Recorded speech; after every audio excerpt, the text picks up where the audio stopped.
In September 2025, a woman was found dead on a beach in South Trinidad. Just 3 months later, her son, a police officer, would also be found dead. These events raise questions, emotions, and debate, but no official conclusion. This is the story of Mira Bidesi and her son Russell, told through the dates, the facts, and the unanswered questions.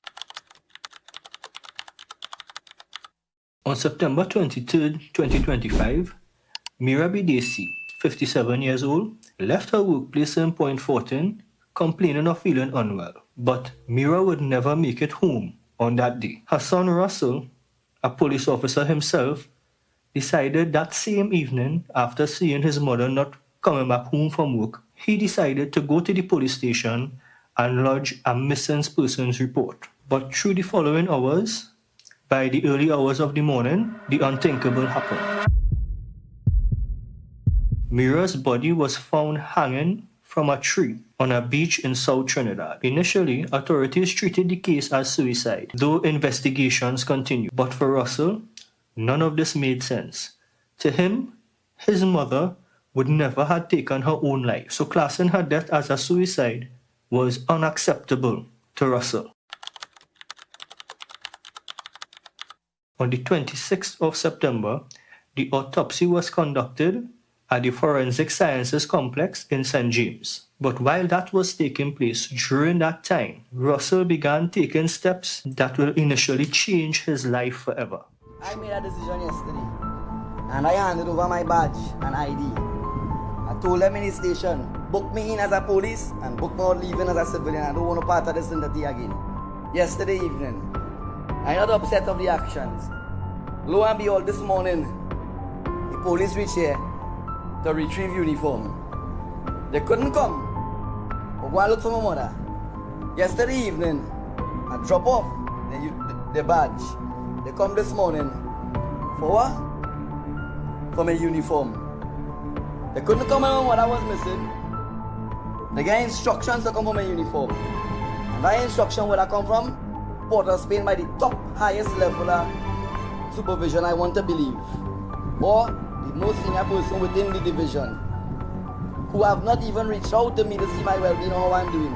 But they can send people for uniform. I couldn't care about that uniform. I don't give up my badge already. Shortly after the incident took place, Russell resigned from the police force. He turned in his badge and his uniform, citing that he could not be a part of the very institution that was depriving him of the answers that he sought. He said he could no longer trust the system that he was a part of to provide the answers that he was looking for. After Russell made a couple viral social media posts venting his anger and his emotions, the Trinidad and Tobago Police Service publicly announced that they were providing psychological help for both Russell and his family on the 29th of September. They also went on to deny any mishandling of the investigation, and just 1 day later, on the 30th of September, the autopsy revealed that Bidesi did die by hanging.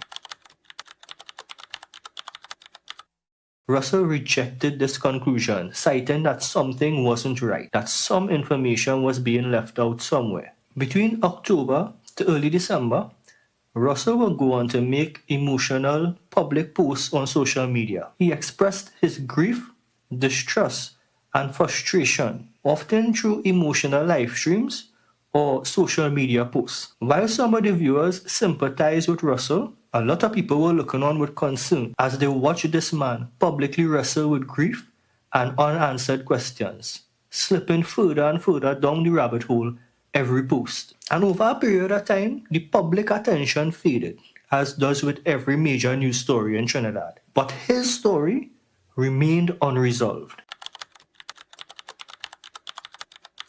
And on December 9th, the unexpected took place.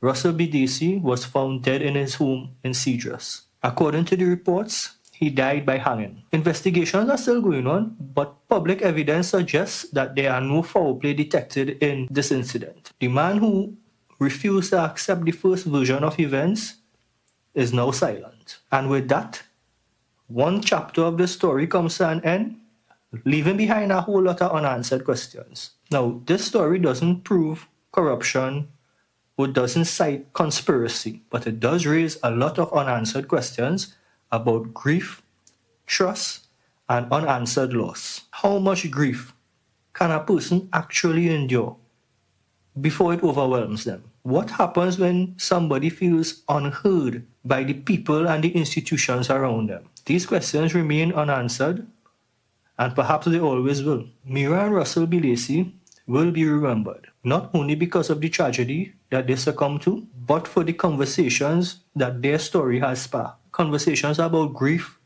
trust, and the human course of unanswered questions. If you or somebody you know struggles with mental health, please reach out to somebody. I know it does be difficult in the moment. You feel like nobody else could understand what you're going through in that moment.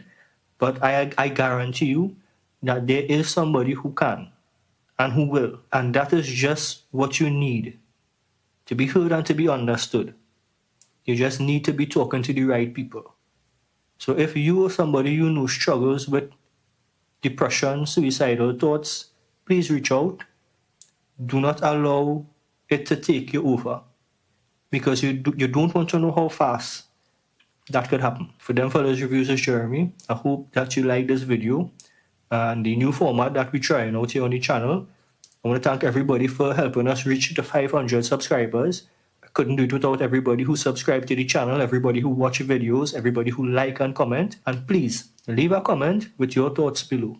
What do you think about the situation? Do you think that there's something deeper involved? Or is this just a case of grief that bring him to pay this ultimate price that he paid? I honestly don't know, and I would love your input. So let me know your thoughts in the comment section below. Again, For Them Fellas Reviews is Jeremy, and I'll see everybody in the next one. Later.